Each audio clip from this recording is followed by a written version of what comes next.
বাথরুমের ওই জায়গাটা আর কি ফাইরে যেত, রক্ত বের হইতো আর কি। ওই দিন খুব কষ্ট হইতো, গ্যাস বের হইতো। তখন মনে করেন যে ওই জায়গায় থাকা যেত না আর কি, গন্ধে থাকা যেত না। পরে আপনাকে ওই ডে দেখার পরে মনে করলেন যে আপনার খাওয়ার পরে আলহামদুলিল্লাহ ভালো। তখন মনে করলেন যে যদি ওই জায়গায় বসেও যদি মানে গ্যাস বের হয় কেউ বুঝতো না যে বাথরুম ক্লিয়ার হয়েছে, গ্যাসের সমস্যা, তারপরে শারীরিক সমস্যা এগুলো দূর হয়েছে। এটা খাওয়ার পরে মনে করলেন যে বাথরুমে গেলেই ক্লিয়ার হয়ে যেত। জি, বাথরুম কইরা সেরা মনে করলেন যে উঠলে না আটকা সোজা মতো আর কি দাঁড়াইতে পারতাম না। যখন ডেক দিতাম তখন আর কি বমির মতো আর কি আসতো। এটা খাওয়ার পরে আর কি আলহামদুলিল্লাহ।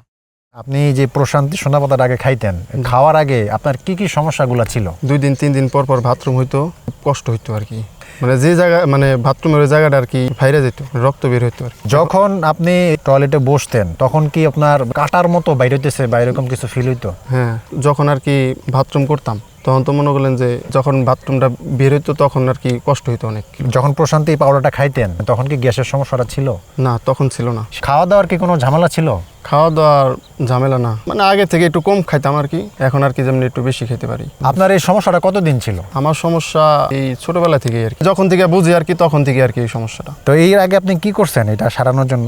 আমি এরকম কিছু করিনি। পরে আপনাকে যখন আর কি ভিডিওটা দেখলাম তখন আর কি এই প্রোডাক্টটা অর্ডার দিছি। অনেকদিন দেখার পরে, অনেকজনের রিভিউ দেখার পরে আপনাকে ওটা অর্ডার দিছি। পরে খাইছি মোটামুটি আলহামদুলিল্লাহ। দৈনিক কতবার যাওয়া লাগতো যখন আপনার কষা ছিল? এই 2 দিন 3 দিন পর একদিন গেলেই বোঝা যেত, মানে খুব কষ্ট হইতো আর কি। আচ্ছা, ফাইরাস ছিঁড়ে যাইতেছে। আপনার এই বুকে কোনো সময় ব্যথা করতো? যে আপনার টয়লেট ক্লিয়ার হচ্ছে না, বুক ব্যথা বা বুকটা চাপ দেওয়া ধরে রাখছে? টয়লেট না হলে আর কি মনে করলেন যে গ্যাসের সমস্যা হলে তখন আর কি বুকে চাপ দেয়। স্মোকিং এর অভ্যাস আছে কোনো? জি আছে। স্মোকিংটা কিন্তু আপনার কোষ্ঠকাঠিন্যের আরেকটা কারণ। যদি আপনি স্মোকিং করেন আপনার কিন্তু কোষ্ঠকাঠিন্য সারতে দেরি লাগবে, কিন্তু আপনি যদি একটু চেষ্টা করেন, পাশাপাশি একটু দোয়া করেন, আল্লাহ তাআলা চাইলে একসময় হয়তো আপনাকে এটা থেকেও ফিরে আনবে। যখন কোষ্ঠকাঠিন্য হইতো তখন আপনার মেজাজ কিরকম থাকতো? তখন মেজাজ একটু গরমই থাকতো। একটা দিনের ঘটনা আমাদেরকে যদি শেয়ার করেন যে আমার কোষ্ঠকাঠিন্য থাকা অবস্থায় একটা দিন আমি খুব একটা দিনের কথা আমার খুব মনে পড়ে, যে দিনটা আমার এরকম কষ্টে গেছে।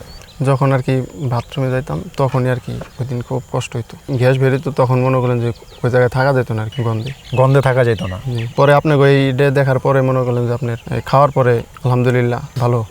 তখন মনে করলেন যে যদি ওই জায়গায় বসেও যদি মানে গ্যাস বের হয় কেউ বুঝতো না। এই অনেকের কিন্তু এই সমস্যা আছে, কিন্তু এই সমস্যা কিন্তু কেউ মুখে ফুটে বলতে পারে না। এই যে বন্ধু বান্ধবের সামনে মনে করেন ইনসাল্ট হওয়া, এটা কিন্তু একটা মনে হয় প্রেস্টিজ ইস্যুর দ্বারা। খুব খারাপ লাগতো আমার। যখন প্রশান্তি সোনা পাতা খাইছেন, খাওয়ার পরে ওয়াশরুমে যায় আপনার কয় মিনিট লাগতো? তখন 1-1.5 মিনিট। এটা খাওয়ার পরে মনে করলেন যে বাথরুমে গেলেই ক্লিয়ার হয়ে যেত।